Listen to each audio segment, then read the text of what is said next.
Bonjour à tous. Aujourd'hui, je vous retrouve pour ma vidéo avis de films que j'ai vus donc ces derniers temps et éventuellement de séries ou de morceaux de séries si j'en ai aussi. J'ai décidé de changer un petit peu ma façon de faire pour cette vidéo. Vous me direz ce que vous en pensez en commentaire. Ce que j'ai décidé de faire, c'est de filmer des petits morceaux par petits morceaux quand j'ai un film ou une série, etc. pour essayer de penser un peu plus à tout. Donc vous aurez des morceaux de vidéos à différents moments qui seront pas forcément au même moment de la journée, etc. Donc dites-moi si vous trouvez ça vraiment trop gênant.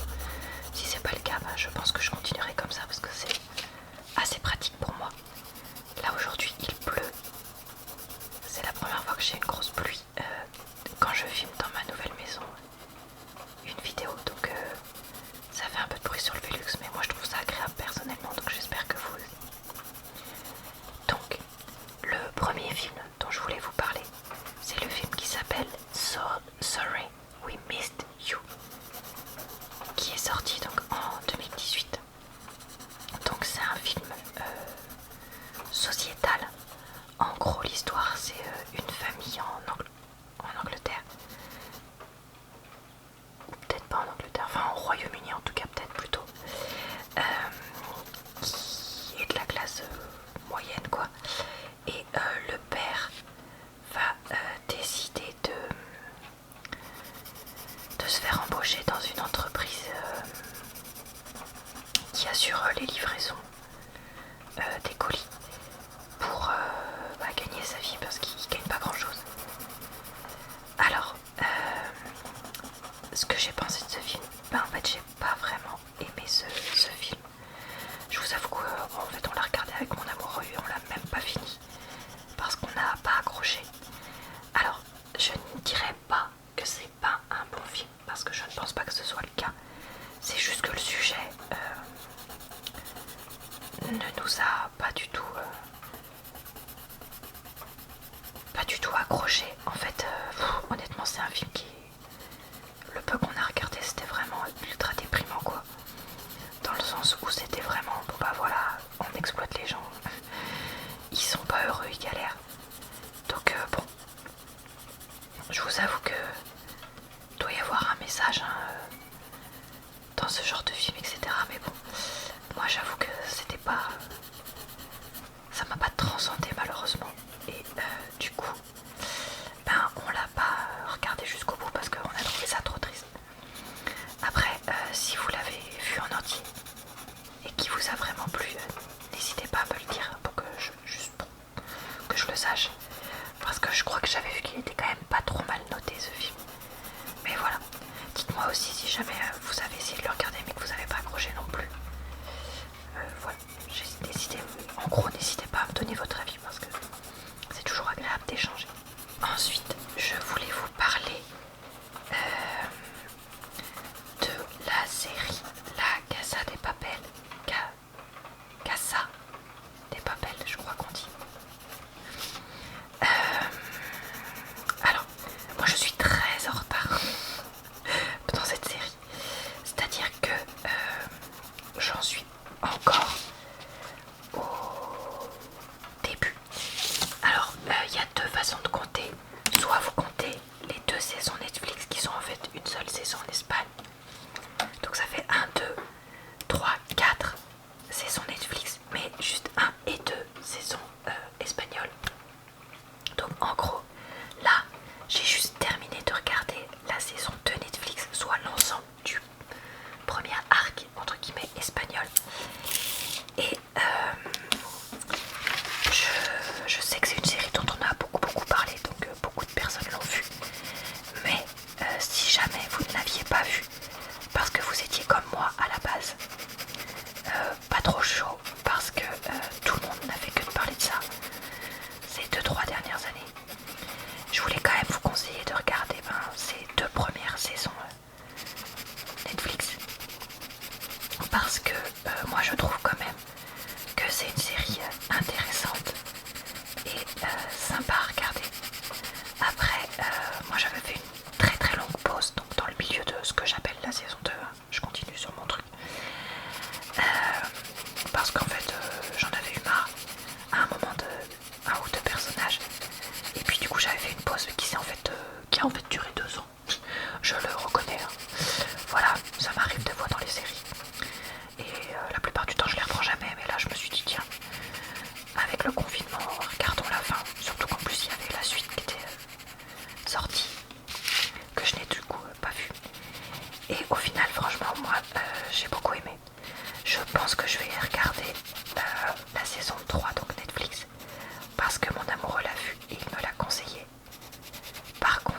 je n'ai pas aimé le film. Après bon, ça vient aussi du fait que je suis difficile, je le reconnais, parce que en fait mon amoureux n'a pas apprécié le film parce qu'il ne comprenait pas plein d'éléments qui manquaient dans le film par rapport au livre, et du coup ça faisait vraiment un peu trop film classique pour ado, et ça lui a pas trop plu.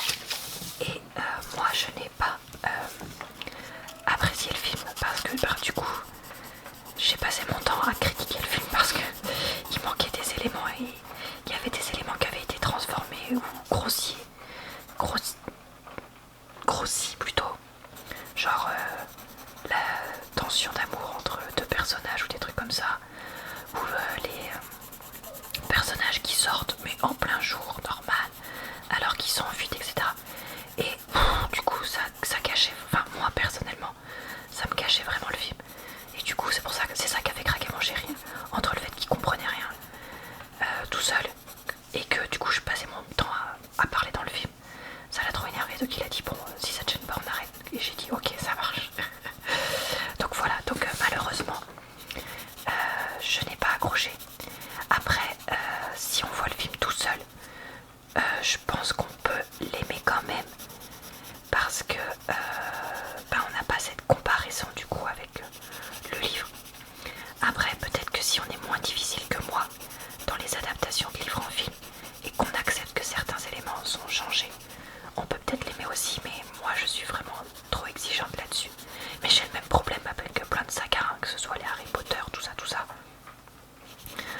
Pour moi c'est un peu toujours pareil, quand j'aime beaucoup un livre, que je le trouve vraiment unique, etc., et que je retrouve pas ça dans le film, je suis toujours très déçue. Après, c'est toujours bien de rendre accessible à un autre public que les personnes qui lisent les livres. Mais bon, bref, voilà, ça c'est un autre débat qu'on pourrait avoir. Mais voilà, du coup, malheureusement, contrairement au livre, je n'ai pas accroché. Du coup, on l'a pas regardé en entier. Et je ne compte pas regarder la suite si jamais elle sort un jour. Je vous retrouve pour vous parler donc de 3 nouveaux films que j'ai vus. Alors j'ai 2 comédies françaises et un film qui est canadien je crois. Enfin en tout cas qui est anglo-saxon mais pas des États-Unis. Alors le premier film français qu'on a regardé avec mon amoureux, c'était Joyeuse retraite. En se disant oh bah c'est une comédie française, les acteurs sont quand même plutôt connus, donc ce sera peut-être bien. Donc qu'est-ce que c'est le pitch? Le pitch c'est une famille avec les 2 parents qui sont tout à coup à la retraite et qui veulent en profiter pour partir au Portugal, mais au moment où ils apprennent que donc ça y est, ils sont à la retraite, ils vont pouvoir partir, ils découvrent que la mère de l'homme est malade, et du coup ils se disent bon bah on va attendre, enfin elle est gravement malade et qu'elle va mourir bientôt, donc ils se disent bon bah on va attendre qu'elle décède avant de partir. Et du coup donc c'est une comédie qui joue sur tous les clichés associés un petit peu à la retraite, donc c'est-à-dire être obligé de garder les enfants, avoir les cartes de retraite, les choses comme ça. Alors qu'est-ce qu'on a pensé de ce film? Parce que je vais vous donner au passage l'avis de mon amoureux, hein, vu qu'il était là.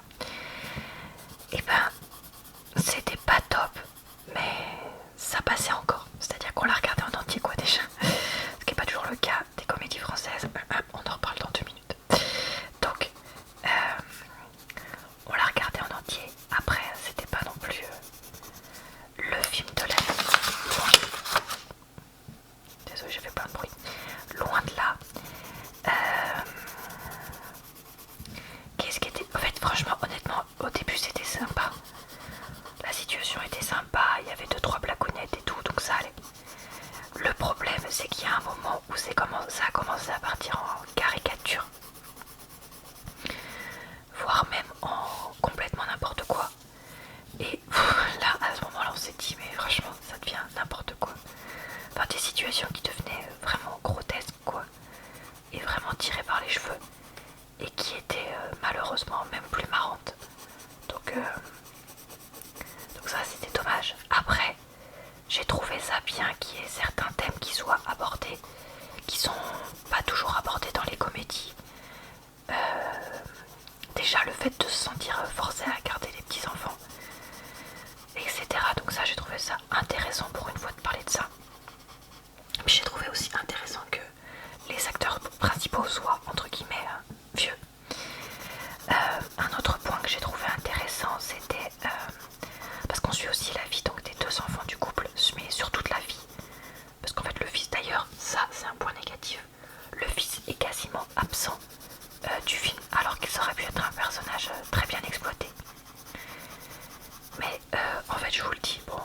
dans le sens l'intérieur qui est resté à la même mode depuis 20 ans quoi, voire 30. Donc voilà, ça j'ai trouvé ça rigolo parce que franchement, avec mon amoureux quand on a visité les maisons, je crois que je vous en ai déjà parlé, mais on a visité des trucs mais moches, mais franchement ça devrait interdit de passer plus de 20 ans avec le même intérieur quoi. Enfin, je veux dire, se repeindre les murs, etc. etc. Je parle pas de tout racheter, mais bref. Enfin bon, ça c'est une histoire avec d'autres problèmes de sous, etc. Et de goût. Et ça, on ne pourra pas changer le goût des gens. Donc voilà, globalement, est-ce que je trouve que c'est un film qui se regarde? Oui. Est-ce que je vous le conseillerais? J'irai pas jusque là. Après, c'est le genre de film très comédie familiale. Honnêtement, si vous avez des enfants qui ont plus de 10 ans, ça se regarde à regarder un samedi soir en famille. Je pense que ça passe sans problème, voire même avec les grands-parents. S'ils sont là, histoire de se moquer gentiment d'eux, il y a moyen que ça passe sans problème. Mais voilà, j'irai pas non plus jusqu'à vous le recommander. Autre film qu'on a regardé, mais alors là, c'est une autre histoire. C'est le film Rendez-vous chez les Malawa. Donc, le pitch de ce film, c'est, vous savez, l'émission Rendez-vous en terre inconnue où on emmène des stars dans des contrées un petit peu éloignées, voire entre guillemets perdues du globe, pour qu'on découvre la culture d'une ethnie qu'on connaît pas forcément. Donc le pitch c'est ça, c'est on suit une émission qui est inspirée de ça, même si c'est pas le même nom évidemment, et avec 4 pseudo-stars qui partent ensemble pour un épisode spécial Noël. Pareil, des acteurs assez connus, une comédie, on s'est dit oh bah pourquoi pas avec mon amour. Mais c'était n'importe quoi. Bon, dès le début tu vois que les personnages sont hyper caricaturaux, clairement très peu fouillés, très peu développés, puisqu'il y en a trop en fait entre les 4 personnages stars, le présentateur de l'émission, le caméraman principal, etc. Enfin franchement il y a trop de personnages quoi. Je trouve aussi que ce film est un petit peu trop borderline niveau racisme. Honnêtement il y a des fois des trucs qui sont dits pour faire genre blague, ou genre ah les stars vous avez vu les pseudo-stars, mon chat faisait un bruit hyper bizarre. Donc les pseudo-stars elles font des commentaires racistes, blablabli blablabla, notre situation elle est pourrie et tout. Mais il y a quand même 2-3 fois où j'ai trouvé que c'était vraiment trop quoi. Donc bon, voilà. Et puis honnêtement en fait, très rapidement le scénario, en fait tu vois que clairement ils avaient le début du scénario, donc on emmène un groupe de stars un peu particulière, blablabli blablabla, donc juste les 20 premières minutes. Et puis qu'en fait après on dirait qu'ils avaient plus de scénario, ils avaient plus d'idées, et du coup ils ont mis un peu des trucs n'importe quoi, du style ils croyaient que c'était des cannibales, des trucs comme ça, la tribu où ils allaient alors que pas du tout, enfin bref. Mais n'importe quoi, c'était mais pas drôle, c'était lourd, c'était chiant. Honnêtement mon chéri voulait arrêter le film, mais moi je voulais voir ce qu'il faisait à la fin, comment ils essayaient de rattraper le truc. Mais en fait ils le rattrapent jamais. Et en gros quand dans le film l'émission se termine et que c'est la suite, ils sont revenus, etc. Et en fait là j'ai dit bon ok on arrête parce que franchement ça devient trop naze, j'ai même plus envie de regarder, il devait rester genre 20 minutes de film, je sais pas. Et du coup on n'a même pas regardé la fin. Donc ça c'est un film que je vous déconseille très fortement. Là franchement honnêtement j'ai rien à dire de bien sur ce film. Il est nul, les acteurs jouent mal, le scénario est pas intéressant, c'est pas drôle. Enfin il n'y a rien qui va quoi. Donc là même un samedi soir je vous le conseillerais pas, même pour une insomnie, pour vous endormir je vous le conseillerais pas tellement c'est naze quoi. Donc voilà, après si vous avez adoré, que c'est votre film préféré, tant mieux pour vous. Encore une fois, je le dis souvent dans mes vidéos mais chacun son avis hein. Donc voilà, donc ça j'ai détesté. Et le dernier film dont je vais vous parler aujourd'hui, et puis je pense donc le dernier film qu'on a regardé, c'est le film qui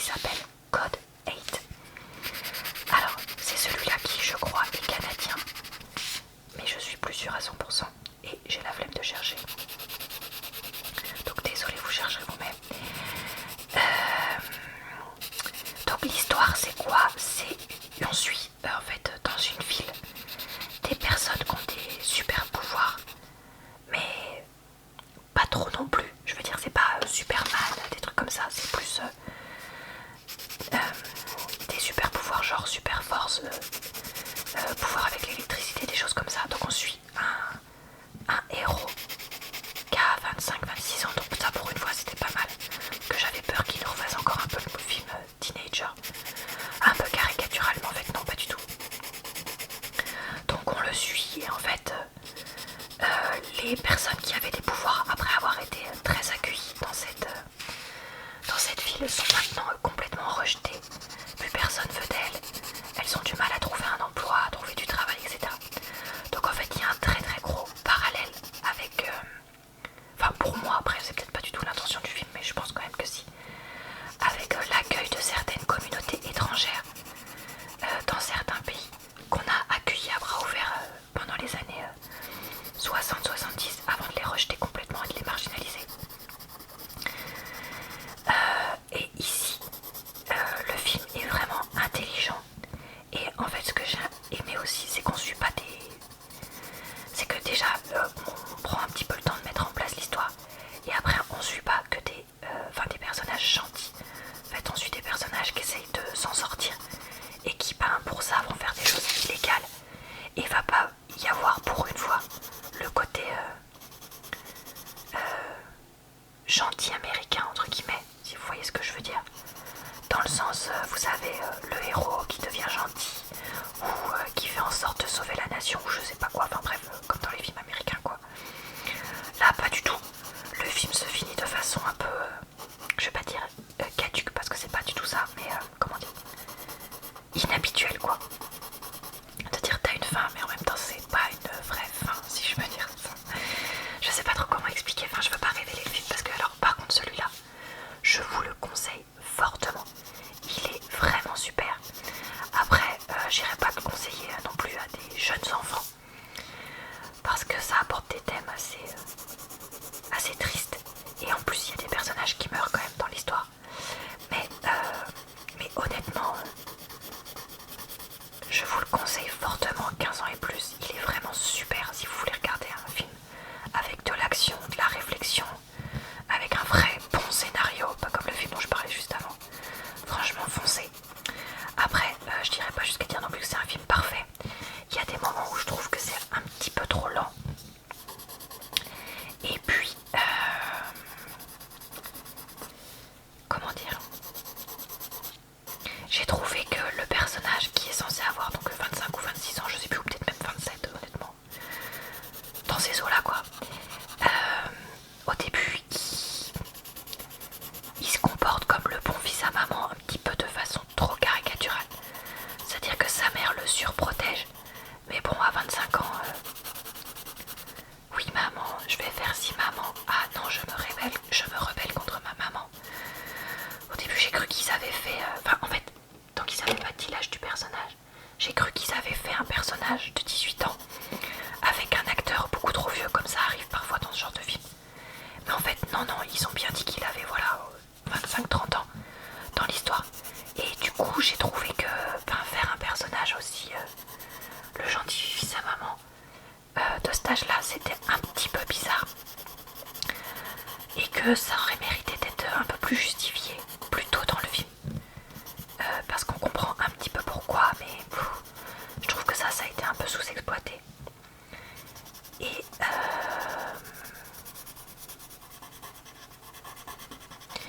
voilà, en fait honnêtement j'ai presque envie de dire qu'il y a certains moments où t'as envie d'avoir plus de choses, où t'as envie d'avoir une suite et tout. Mais ce qui fait que ce film est aussi bien, c'est aussi justement que ils ne sont pas voulu faire trop parfait, trop irréel et ancrer ça dans la vraie vie. T'as vraiment l'impression que c'est quelque chose qui pourrait arriver. C'est ça aussi, voilà, c'est ça aussi que j'ai apprécié dans ce film. Et mon amoureux aussi, on a tous les deux beaucoup aimé. Donc voilà, un film qui n'est pas parfait, mais qui est vraiment pas mal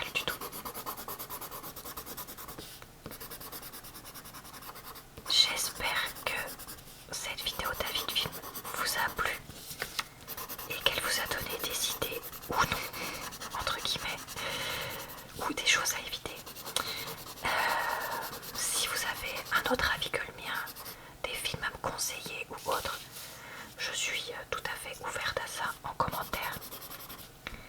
J'espère que le bruit du crayon